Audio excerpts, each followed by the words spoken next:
Hi, Nini. Thanks again for answering these questions for our members. As you can imagine, they're very interested in the bargaining process and have been asking how the decisions are made and when they will have a chance to ratify and have their say on the first collective agreement. Can you give them some information around that? Of course. Thanks, Rob. Those are really great questions.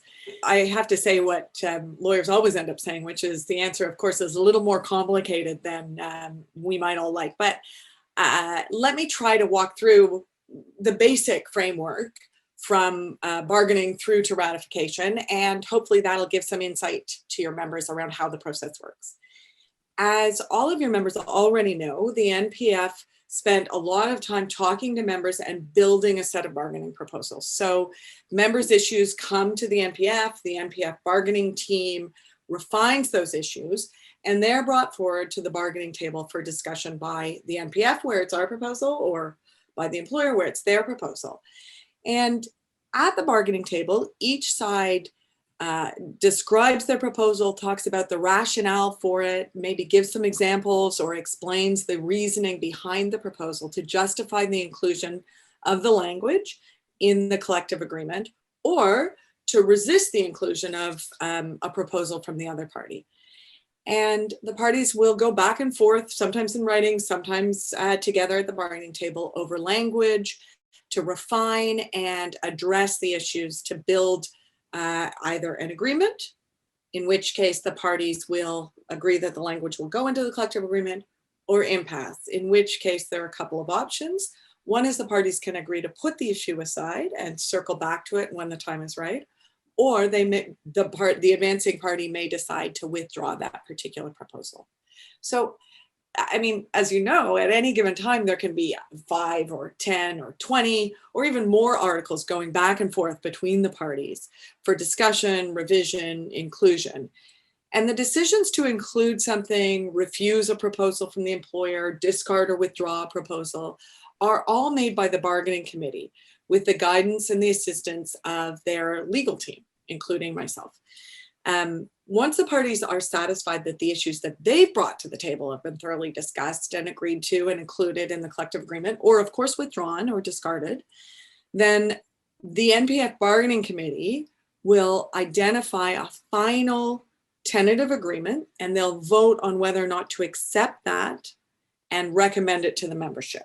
At that point, it will become subject to ratification by the broader NPF board and the membership.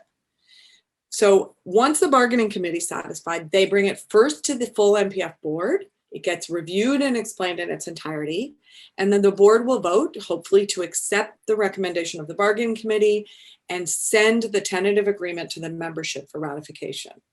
Now, it would be unfortunate if both those groups recommended it and the members rejected it, but that's certainly an option that's open to them. It's a democratic process. And so if the membership rejects it, it comes back to the bargaining committee, who decide what the appropriate next steps are back at the bargaining table. But what we would expect in the normal course in terms of the ratification process is that the NPF would do lots more videos like this one, communiques, town halls, and have meetings hopefully across the country to explain the content of the agreement to members, what's in there, what's not in there, and what the implementation would look like. There's not a fixed period for the members to have the agreement, the tentative agreement presented and ratified, but this is something that's done with some urgency. I mean, you want to move forward with the ratification vote as soon as you can. At the same time, the RCMP is the national police service spread out across the country, and this is a big country. So it takes hopefully a month or so, maybe a bit longer to get it done, but it'll depend a lot on the time of year. So it's at the ratification stage that the members of the NPF, once they've got all that information from the bargaining team, will have a chance to vote on accepting or rejecting the deal. It is really important to note that only members of the bargaining unit get to vote. So if you know someone who hasn't yet joined the NPF, please encourage them to do so. They really need to make sure they join up.